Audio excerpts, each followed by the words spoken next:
This is the second example over linear regression. So this was in a packet that I handed out, and we're looking at seat location and grades on tests. So I feel like this is a really good example of the way some of the data could be misleading if not, and the relationship if you don't take in all of the data. So for example, if you look at the residual plot on the right, so once again, this is our residual plot.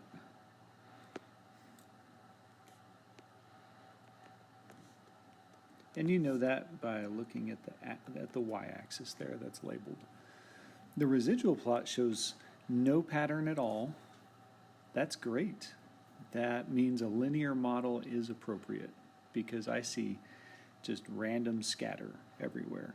And that's what we hope to see in a residual plot. But when you look at the basic scatter plot on the left,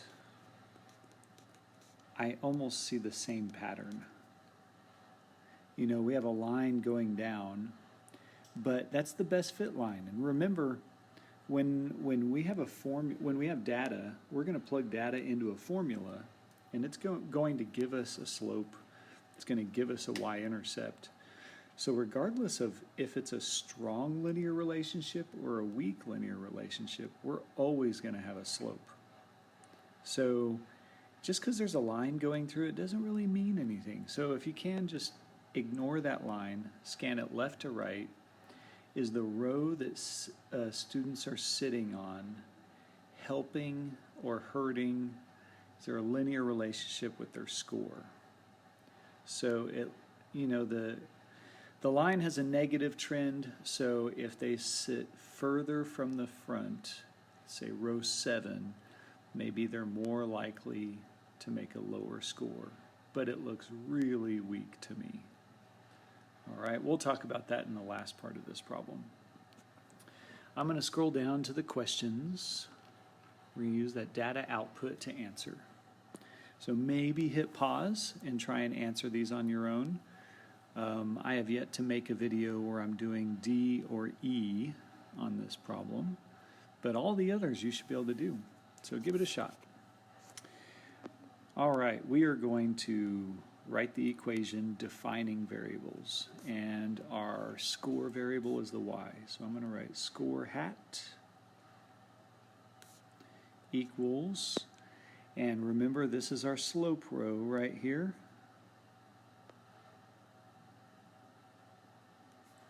So that means that is slope. This other information pertains to the slope, but we're not worried about this semester. We'll worry about that stuff in the spring. And then this right here is the y-intercept info.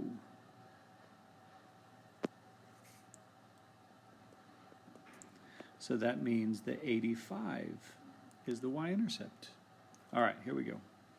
So we have 85.706 minus 1.1171 times rho. So that is our equation, and we defined our variables. Hopefully that was easy. The slope is a little bit tricky, all because of the x variable. So before I write it, look what's happening as I move right, as I increase the row number. I'm moving away from the board. So it's really weird. I don't know, maybe it's just me. I just think it's weird. Our slope is negative 1171.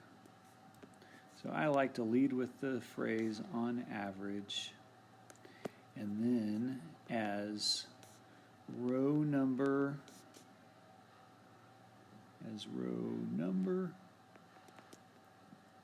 increases by 1,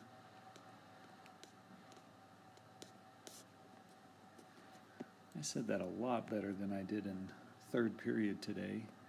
I was trying to talk about in direction of the board, and it was, I don't know, I was confusing myself. So as you could, it'd be more applicable as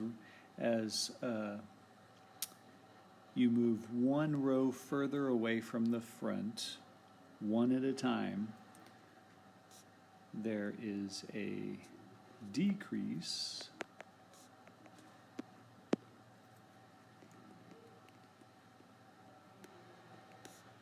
of 1.1171 in score. Now remember, all we're doing is defining slope. It's a formula. The calculator used a formula to get B. It doesn't mean that's significant. That just means we're defining slope. Let's see, correlation. Remember, we can square root r squared. And in this case, r squared is tiny, 0.047. Right here. It's in percent form. Move that decimal. We also need to make sure we note the sign. And it is negative because slope is negative.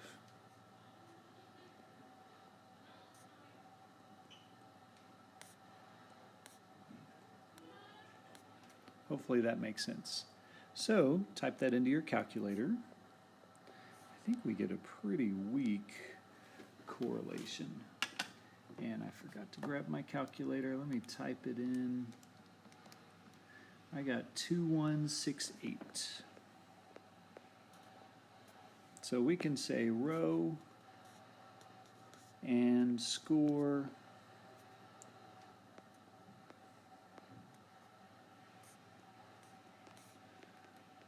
have a correlation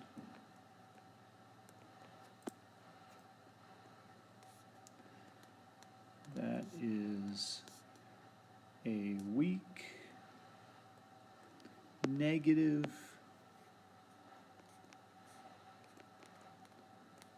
linear relationship.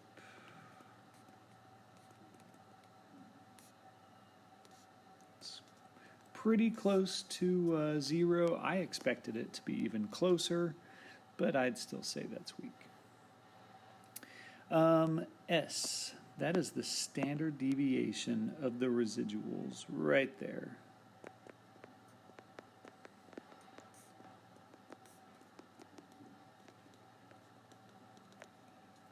Remember, that's how much the predictions are going to be off for each observation. So S is 10.0673. I'm going to define it just in case they're worried about that standard deviation of residuals. I don't think they really care about that term, though. They're more worried about what we say about it. On average, the predicted score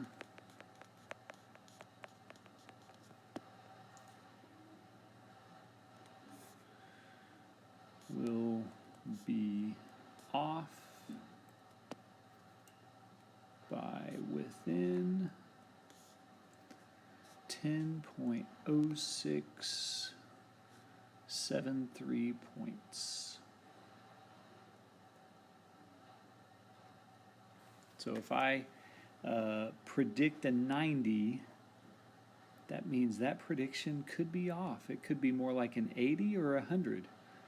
So that's actually a pretty wide range that we could be off. R squared is 4.7%. So remember, this is it's like the grade that this linear model gets, how good of a job. And it got a 4. That's pretty poor. This is out of 100%. So 4.7% of the variation in y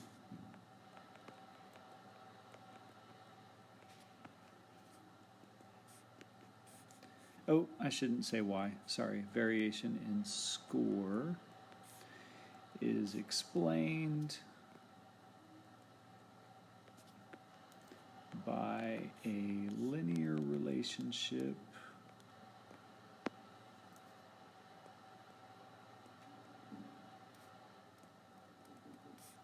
with rho.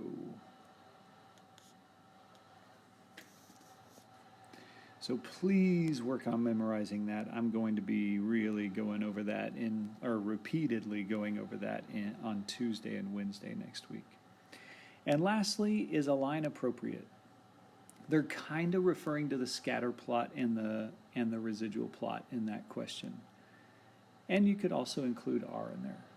But please don't reference the least squares line. Maybe the most you could say about that is how close the dots are falling next to it, and they're not really. They're randomly scattered about the line.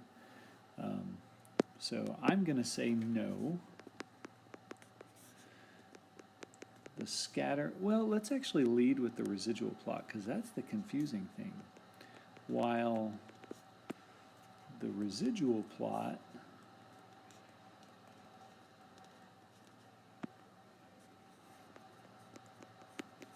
shows no pattern. Remember, that's a good thing about linear. That implies a linear model is okay. But the scatter plot is more important. It's like at the outset, that scatter plot looked bad. So other things might be okay, but that's the most important thing, and it's not good. So while the residual plot shows no pattern, the scatter plot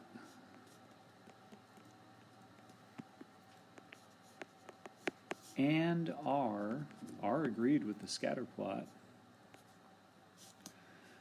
show a weak negative linear relationship.